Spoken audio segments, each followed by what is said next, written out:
Assalamualaikum warahmatullahi wabarakatuh. Nama saya Raisa Nazwa Sahira. Saya dari kelas 11 IPS 2. Di sini saya akan memberikan sedikit penjelasan tentang sejarah masuknya negara Spanyol ke Indonesia. Bagaimana penjajahan Spanyol di Indonesia? Bagaimana awal mulanya Spanyol bisa datang ke Indonesia Nusantara? Apa tujuan dan penyebab kedatangan mereka? Oke, simak penjelasan saya ya. Garis waktu sejarah Indonesia terjadi dalam rentan waktu yang sangat lama dan panjang. Bahkan sejarah ini dimulai sejak masa prasejarah berdasarkan pada penemuan manusia purba berjenis Homo soloensis, Meganthropus, Paleogenethus, Homo fajacensis, dan lainnya pada sekitar 5.000 tahun lalu. Periode waktu dalam sejarah bangsa Indonesia ini juga dapat dibagi menjadi beberapa era. Era tersebut adalah era prakolonial, era kolonial, era kemerdekaan, era Orde Baru, dan era reformasi. Era prakolonial adalah suatu era di mana munculnya kerajaan Hindu, Buddha, dan Islam yang tersebar di Pulau Jawa dan Sumatera, karena adanya interaksi lain dari perdagangan yang terjadi pada masing-masing daerah. Era kolonial adalah era masuknya bangsa Eropa ke Indonesia karena ingin menguasai rempah-rempah sebagai komoditas utama Nusantara. Keinginan orang-orang Eropa yang tinggi terhadap rempah-rempah ini menyebabkan penjajahan pada bangsa pribumi. Di antaranya adalah penjajahan Spanyol di Indonesia dan penjajahan yang dilakukan oleh Belanda selama 3,5 abad lamanya sejak abad ke-17 hingga abad ke-20 Masehi. Era selanjutnya yaitu era kemerdekaan yang terjadi sejak dibacakannya naskah proklamasi kemerdekaan Indonesia pada tanggal 17 Agustus 1945 oleh Presiden Soekarno. Sedangkan era Orde Baru adalah masa setelah jatuhnya Presiden Soekarno pada tahun 1966 yang digantikan oleh pemerintah Presiden Soeharto selama 32 tahun sejak 1966 hingga 1998, dan yang terakhir adalah era reformasi yang terjadi setelah jatuhnya Presiden Soeharto dan berlangsung hingga saat ini. Pada saat era kolonial atau era masuknya bangsa Eropa, banyak orang-orang benua biru datang ke Indonesia dengan berbagai tujuan, mulai dari mencari kekayaan alam hingga menyebarkan agama. Adapun beberapa bangsa Eropa yang datang ke Indonesia yakni Portugis, Spanyol, Inggris, Prancis, dan Belanda. Penjajahan Spanyol di Indonesia ini dimulai sejak kapal dagang Spanyol yang berhasil berlabuh di Maluku pada 8 November 1521 silam.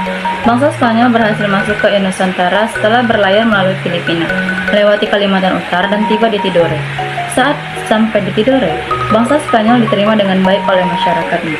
Tetapi karena Portugis telah lebih dahulu sampai di Tidore, mereka pun merasa terancam dengan kehadiran Spanyol dan berujung pada perselisihan dua bangsa Eropa tersebut. Pada akhirnya, Spanyol harus meninggalkan Tidore karena perjanjian yang sebelumnya telah disepakati. Lantas, bagaimana penjajahan Spanyol di Indonesia yang sebenarnya? Untuk mengetahui penjelasan yang lebih dalam, simak informasi dari saya ya. Penjajahan Spanyol di Indonesia awal mula tiba di Indonesia, penyebab dan tujuan Spanyol di Indonesia.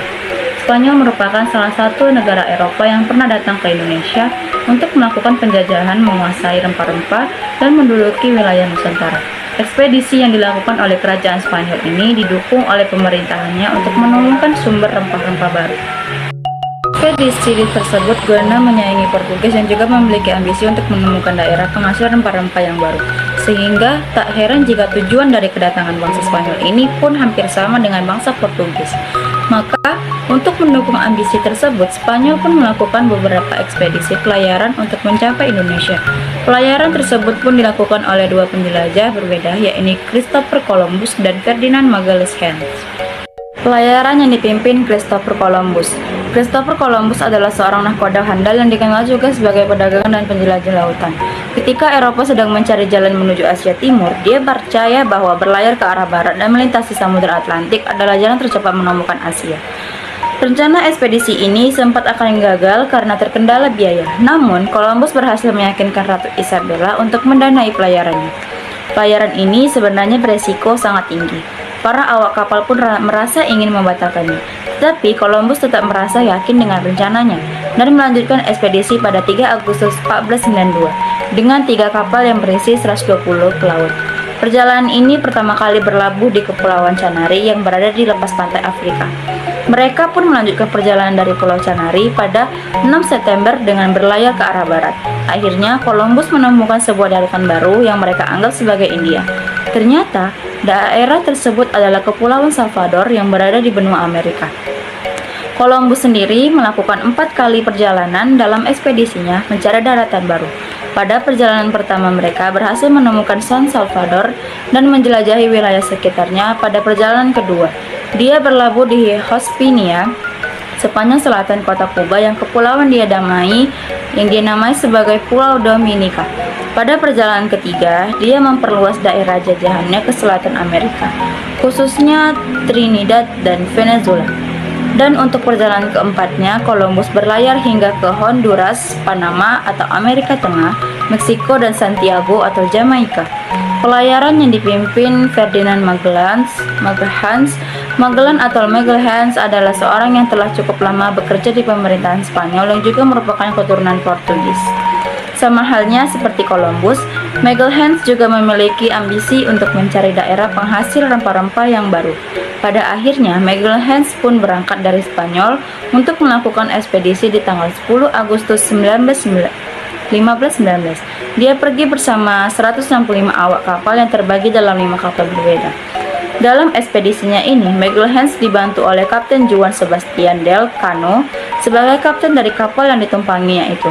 Dalam kapal tersebut juga terdapat seorang penulis dari Italia yang bernama Pigafetta. Kisah ini, perjalanan Magalhães ini pada kemudian ditulis oleh Pigafetta secara khusus. Pelayaran Magalhães bersama Del Cano masih melanjutkan jalur dari ekspedisi Columbus.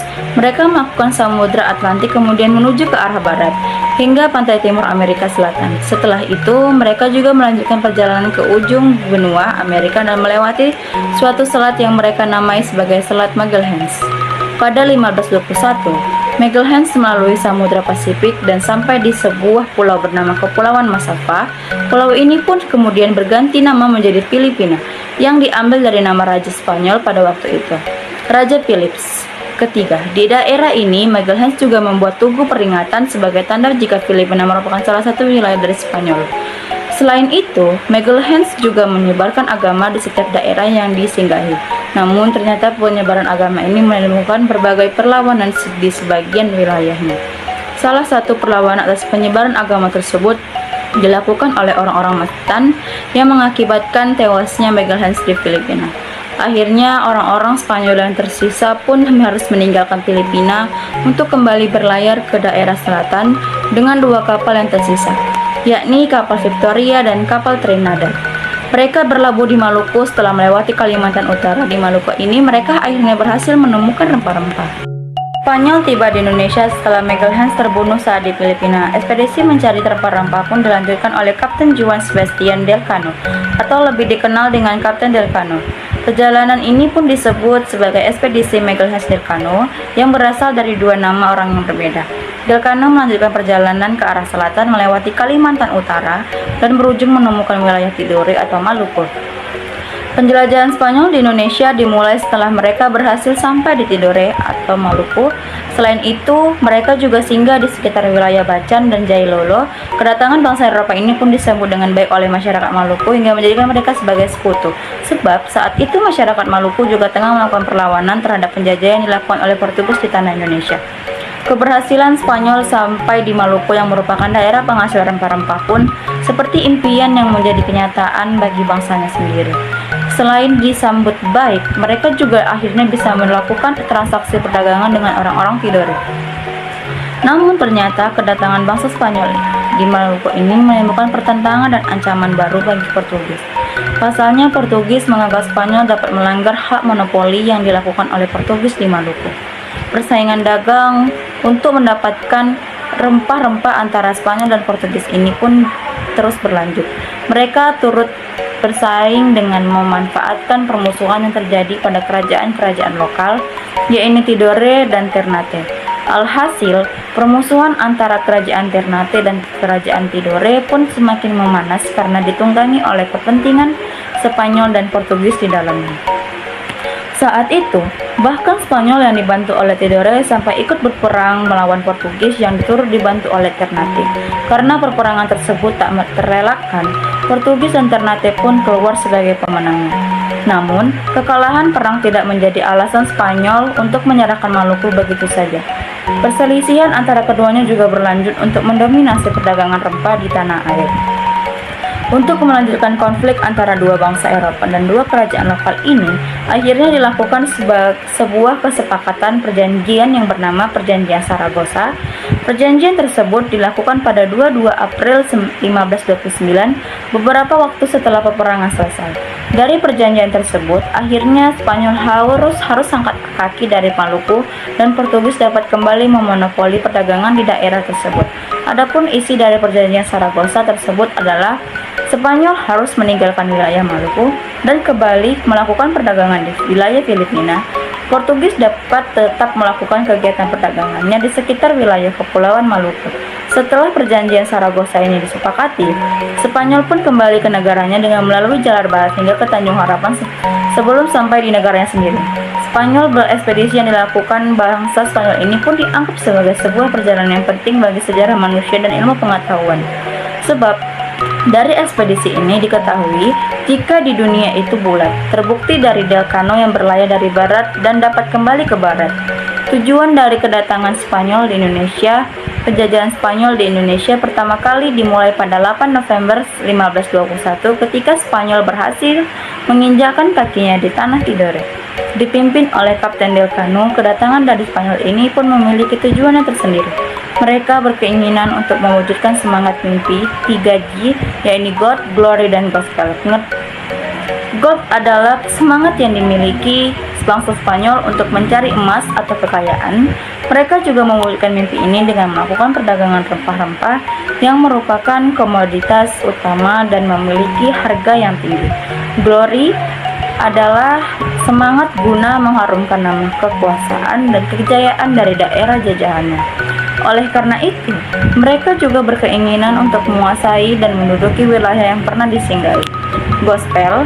Gospel adalah semangat untuk menyebarkan agama Katolik sebagai tugas suci dari agama mereka, sehingga tak heran jika mereka juga menyebarkan kepercayaan mereka pada setiap daerah-daerah yang disinggahinya. Dan inilah contoh foto yang terkait dengan masuknya negara Spanyol ke Indonesia. Baiklah, itu saja penjelasan tentang sejarah masuknya negara Spanyol ke Indonesia. Jika ada salah kata atau kurang, saya mohon maaf dan saya akhiri. Assalamualaikum warahmatullahi wabarakatuh dan selamat malam.